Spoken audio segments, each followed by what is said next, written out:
Hey, this is Heidi Dawson. If you love all things health and wellness and style of any kind, hang out here with me each week. I'm obsessed with never-ending improvement, and it's all in an effort to help each one of us live a wildly successful lifestyle.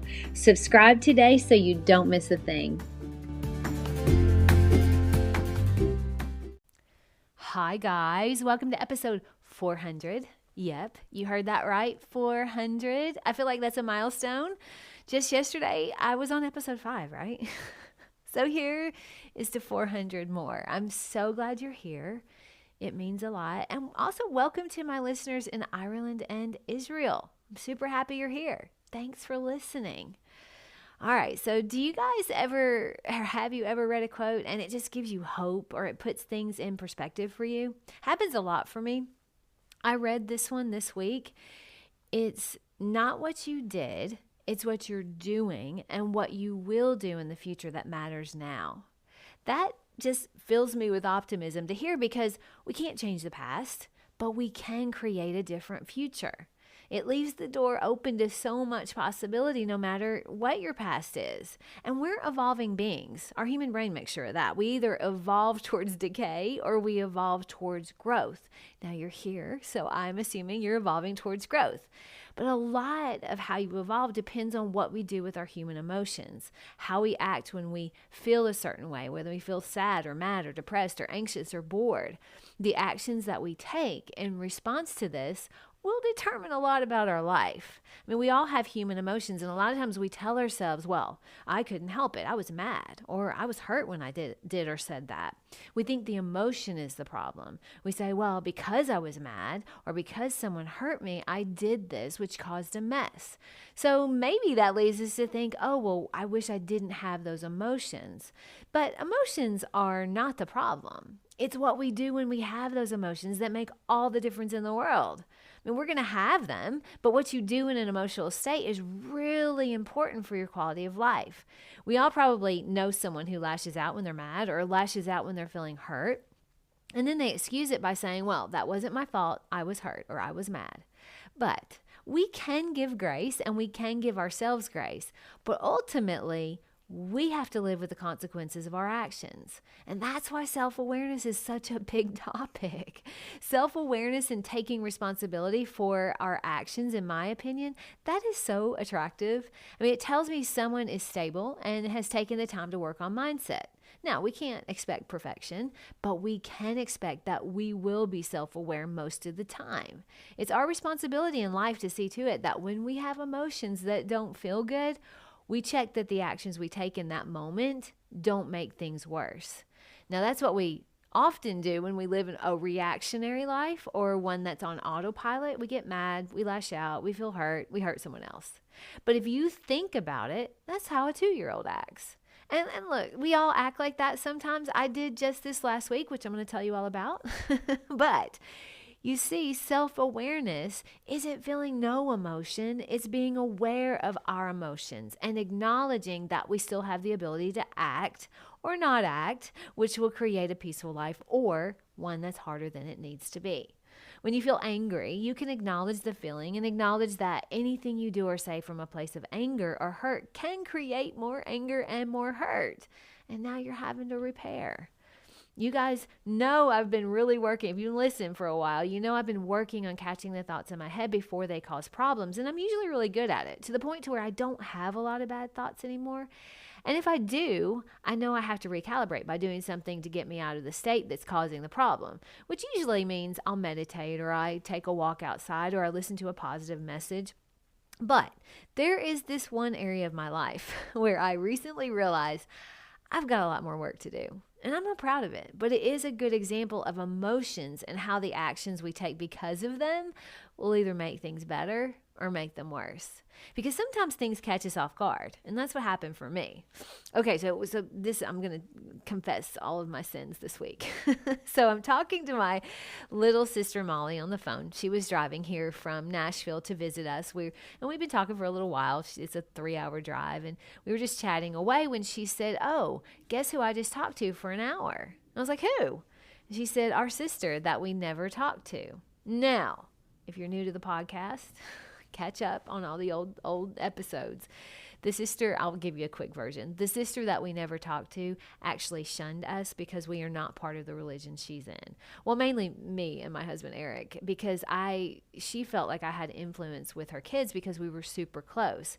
But now we haven't spent really any time with them in 4 years. So that's kind of a short version of what happened. Okay, so my baby sister, who is truly my best friend, we talk 10 times a day, said she had called my other sister, because their dog had passed away, and they talked for an hour. So I'm listening, and I could feel myself being mad about the conversation. And I also knew it was childish of me to be mad. I knew this in real time, but that didn't stop me from doing damage. Nope. Molly and I now we're in touch with each other to the point where I didn't even say anything about her conversation when she was talking about it. And she said, just from the feeling over I guess, I don't know, I was sending out bad vibes, but she said, hold on, wait a minute. Are you mad at me for talking to her? Now, right then, I had a choice. I could have used soft words to tell her how I was feeling. That would have been a good option. But no, I chose to say I felt betrayed by the conversation. Now, betrayed is a very strong word. It's really harsh, especially when you're using it with one of the people you love the most in the world. But I used it. And that, of course, caused a major reaction from her. And so now here we are having this conversation where I'm having to repair, when I knew as I was saying it, I shouldn't say it. And I can be honest about my feelings without causing more hurt, but that isn't what I did. So now I'm having to repair. And the bad thing was, I knew I was acting like a 2-year-old. I told her that. I was coaching myself in my head to be careful, and I did it anyway. Now, as I quickly got back to speaking from the part of my brain that actually makes good decisions, I apologized immediately and told her, of course, you've done nothing wrong. In fact, I'm proud of you for reaching out to our other sister. But there were a few moments where, because I felt hurt, I caused someone else to hurt too. Now, I could justify all the reasons why I reacted how I did. There were several things going on that week that had reopened that old wound. Like, my parents were in Disneyland with my niece and nephew, who we don't get to see anymore, and we normally would be with them, and we used to travel together, but we don't anymore.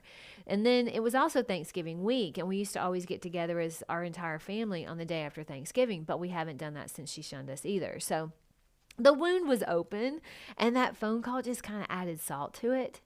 Now, whose responsibility was it to act like an adult, even though emotions were high? I mean, that's an easy answer, right? It was mine. Of course it was. It doesn't matter that I felt justified in being hurt. It's my responsibility to work through those emotions without making things worse for myself and anyone else that I run into when I'm having them. Now, Molly and I will often, as sisters, have little spats, and they last 15 minutes max, and then we work through it quickly because we know it doesn't do either of us any good to stay mad, because we're not gonna, so we don't. And Molly is one of my most loyal listeners, and her mindset is on point most of the time, so we don't have a lot of spats anymore, and if we do, we're quick to acknowledge the real issue. My point in telling you this is that just because I was hurt didn't give me the right to turn around and hurt someone else. It's still my responsibility to act in a way that's good for me and good for those around me. That's when life becomes really peaceful. And I would like to think that after 400 episodes of doing a podcast on mindset, that I wouldn't have to tell a story about myself like that. But looking back, I'm proud that I caught myself so fast. I'm okay it happened, because it showed me where I have work to do. And it reminded me to not speak when I'm in a highly emotional state. Wait until you're not mad or not hurt or not depressed to take action on anything. That is our responsibility. That is how we live a more peaceful, wildly successful life. That's how we nurture our relationships. Our emotions or feelings cannot be the problem because we have too many.